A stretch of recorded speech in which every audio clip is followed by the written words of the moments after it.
राहुल गांधी ने कल जो कुछ सदन में कहा उसको लेकर हमने आपको यह बताया था कि कैसे राहुल गांधी के भाषण में भरपूर मात्रा में कैलेंडर ज्ञान छिपा हुआ था। इस कैलेंडर ज्ञान के साथ अब संसदीय मर्यादाओं वाली काटछांट भी की गई। राहुल गांधी के कल दिए गए भाषण में से कुछ बातों को एक्सपंज यानी कि हटा दिया गया। जिन बातों को हटाया गया वो कुछ इस तरह से हैं, जैसे 24 घंटे हिंसा हिंसा हिंसा नफरत, आप हिंदू नहीं, बीजेपी हिंदू समाज नहीं, आरएसएस हिंदू समाज नहीं, अभय मुद्रा, अहिंसा हमारा प्रतीक, अग्निवीर पीएमओ की स्कीम उनका brain child, use and throw मजदूर जो अग्निवीरों के लिए कहा गया वो, अडानी अंबानी। ये तमाम वो शब्द रहे राहुल गांधी के भाषण में सम्मिलित जिनको सदन की कार्रवाई से एक्सपंज कर दिया गया यानी कि हटवा दिया गया। अब क्योंकि राहुल गांधी की इन सभी बातों को संसद के रिकॉर्ड से हटा दिया गया तो ऐसे में संसदीय प्रणाली का सम्मान करते हुए उन बयानों को हम नहीं सुनवाएंगे।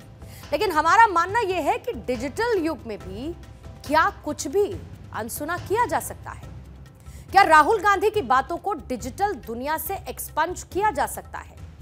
क्या अब जनता की मेमोरी से राहुल गांधी की बातों को एडिट या डिलीट किया जा सकता है? राहुल गांधी ने कल जो कुछ कहा वो उन्होंने कह दिया। उन्हें जो नैरेटिव सेट करना था उन्होंने कर दिया। लेकिन नियम यह कहता है कि जब पार्लियामेंट में कोई सांसद या नेता भाषण देता है तो उसका सबूत या फिर कोई रेफरेंस पेश करना होता है, यानी कि उसका सत्यापन होना चाहिए। अमित शाह ने भी राहुल गांधी को कहा कि आप अपने आरोपों को सत्यापित करें और उसके बाद प्रेस कॉन्फ्रेंस भी की। यह खबर भी आई कि अमित शाह ने इसी मसले को लेकर स्पीकर से मुलाकात भी की है। अग्निवीर, किसानों की आय सहित कई ऐसे मुद्दे थे जिनकी राहुल गांधी पुष्टि नहीं कर पाए हैं। दुनिया के सबसे बड़े चुनाव अभियान में जनता ने हमें चुना है और आदरणीय सभापति जी, मैं कुछ लोगों की पीड़ा समझ सकता हूं कि लगातार झूठ चलाने के बावजूद भी उनका घोर पराजय हुआ। राहुल गांधी ने अपनी सियासत को एक नया सूट पहनाया है और ये सूट उनके सियासी ग्राफ को सूट भी कर रहा है। ये बेहद टिकाऊ सूट है और इस सूट के साथ कोई जिम्मेदारी या फिर नैतिकता बंधी हुई नहीं है। अब राहुल नैरेटिव वाली राजनीति करने लगे हैं, जहां जो बोलना है बोल दिया गया। सच या झूठ, इसकी जिम्मेदारी किसी की नहीं है। बीजेपी के लोग, आरएसएस के लोग हमारे संविधान को खत्म करने में, नष्ट करने में लगे हुए हैं। इनके नेताओं ने साफ कहा है कि हम अगर चुनाव जीतेंगे तो कॉन्स्टिट्यूशन को बदल देंगे, फाड़ के फेंक देंगे। उनके अलग अलग नेता कहते हैं कि हम रिजर्वेशन छीन लेंगे। रिजर्वेशन किससे छीनेंगे? आदिवासियों से, दलितों से, पिछड़े वर्ग से, इन लोगों से रिजर्वेशन छीना जाएगा। और मैं आपको स्टेज से कहना चाहता हूं, रिजर्वेशन को छीनने की बात छोड़िए, हम रिजर्वेशन को 50% से आगे बढ़ाने वाले हैं। लोकसभा चुनावों में संविधान बचाओ नारे को मिले समर्थन के बाद से कांग्रेस को यह एहसास हो गया कि झूठ या सही, बस नैरेटिव गढ़ने से ही विजय संभव है। शायद यही कारण है कि कॉन्फिडेंस के साथ नैरेटिव सेट करने पर ही जोर दिया जा रहा है। राहुल गांधी ने अग्निवीर के संबंध में जो कुछ बोला उसे तथ्यहीन ही कहा जा सकता है। किसानों के बारे में भी बोलते हुए उन्होंने कुछ बातें ऐसी कही जिन्हें तथ्यात्मक रूप से गलत कहा जा सकता है। लेकिन राहुल गांधी जिस कॉन्फिडेंस के साथ अपनी बात को रखते हैं, मायने वही रखता है। ऐसे में अब सियासी स्पेक्ट्रम में सवाल कई उठ रहे हैं। सवाल यह है कि क्या राहुल गांधी को राजनीति में मजा आने लगा है? या फिर वो जो कुछ भी कर रहे हैं टारगेट सिर्फ प्रधानमंत्री नरेंद्र मोदी और बीजेपी को सत्ता से बेदखल करना भर है?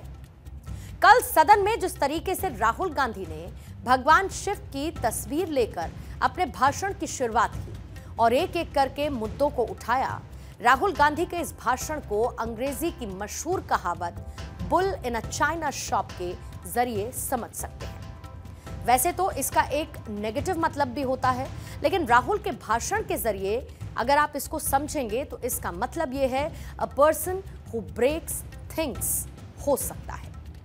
राहुल गांधी ने संसद में कई मुद्दों को उठाया और इस दौरान उन्होंने संसद की कई परंपराओं को भी दरकिनार कर दिया। इसके बाद सत्ता पक्ष के कई सांसदों ने उन्हें रूल बुक उठाकर उसमें छपे हुए लिखे हुए रूल्स को भी गिनाया। स्पीकर ने भी कहा कि आप रूल बुक का पालन कीजिए, आप तो इसी की बात करते हैं।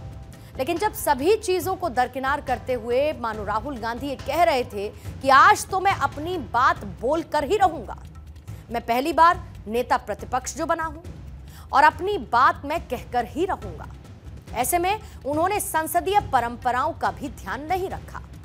जो राहुल गांधी अभी तक सदन में एक बैक बेंचर की तरह थे, दूसरे शब्दों में कहूं तो दूसरी या तीसरी लाइन की बेंच पर रहकर बोलते थे, लेकिन नेता प्रतिपक्ष बनने के बाद अब उनकी जगह बदल चुकी है और वो आ चुके हैं फ्रंट लाइन में। ऐसे में उनकी जिम्मेदारी तो बढ़ी ही है, लेकिन शायद राहुल गांधी इस जिम्मेदारी को एक्सेप्ट करने के लिए तैयार नहीं है।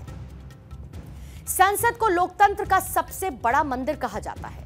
जैसे कि हम लोग मंदिर में जाने से पहले कुछ नियमों का पालन करते हैं, ठीक उसी तरीके से संसद के लिए भी कुछ नियम बनाए गए, कुछ परंपराएं बनी हैं। सोमवार को राहुल गांधी ने इन परंपराओं को दरकिनार कर दिया। भाषण के दौरान राहुल गांधी स्पीकर की तरफ अपनी पीठ करके सदस्यों से सीधी बात कर रहे थे।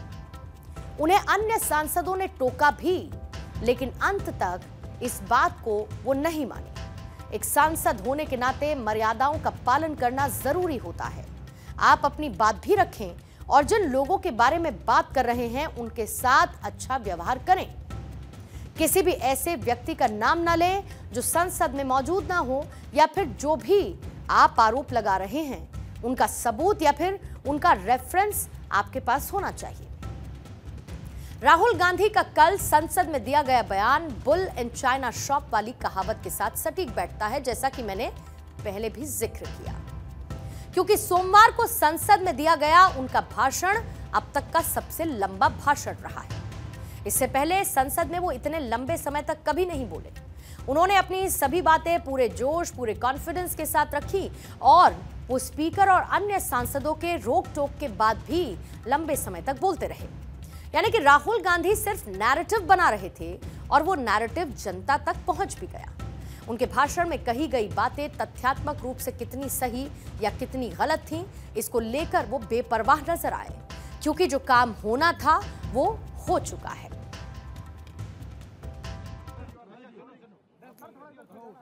मेरी आवाज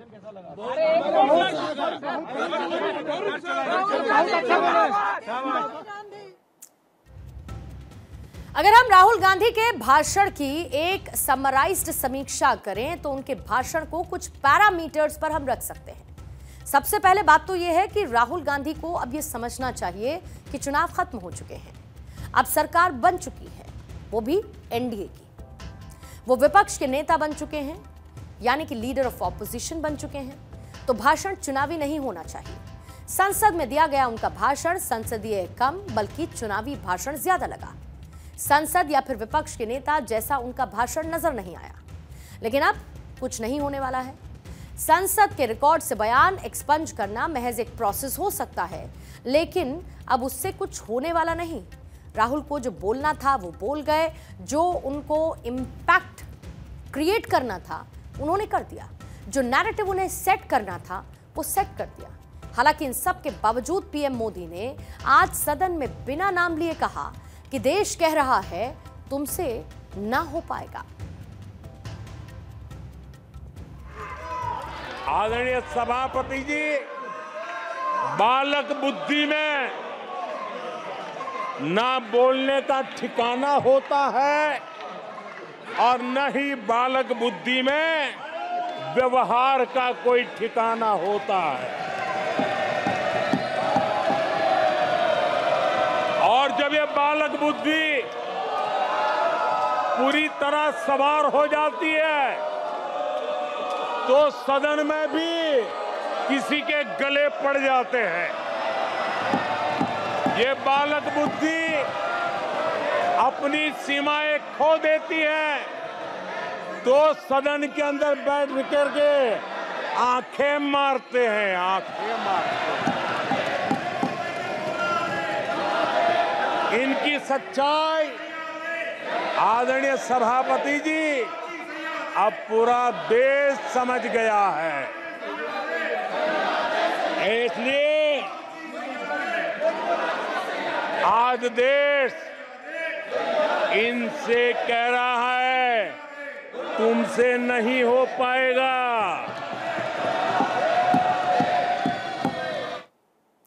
तो कुल मिलाकर विपक्ष के हर एक आरोप का जवाब प्रधानमंत्री ने आज दे दिया, खटाखट खटाखट खटाखट।